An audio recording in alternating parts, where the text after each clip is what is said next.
সবাই জীবন ফল হতে চাই, তাই না? প্রত্যেকের জীবনে ব্যক্তিগত একটা লক্ষ্য আছে, আর প্রত্যেকের জীবনে তাদের লক্ষ্যে পৌঁছানোর আলাদা আলাদা যাত্রা আছে।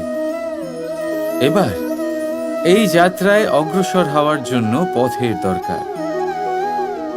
পথ এটা অত্যন্ত গুরুত্বপূর্ণ, আর মানুষ এটাই বুঝে উঠতে পারেন না। অধিকাংশ মানুষ তাদের গোটা জীবন কাটিয়ে দেন এই পথ খুঁজতে গিয়ে, আর অধিকাংশ মানুষ জীবন কাটিয়ে দেন তাদের এই পথ বদলাতে গিয়ে। কিন্তু এভাবে সাফল্য অর্জন করা যায় না। এবারে আপনারা জিজ্ঞেস করবেন, কি করে সাফল্য লাভ করব?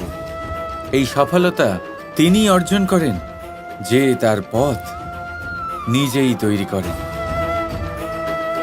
দেখুন, যত শক্তি আর যত সময় আপনি পথ খুঁজতে আর বদলাতে গিয়ে নষ্ট করবেন, তার থেকে কম সময় এবং শক্তির দ্বারা আপনি নিজের পথ নিজেই বানাতে পারবেন, নিজের লক্ষ্যে পৌঁছতে পারবেন।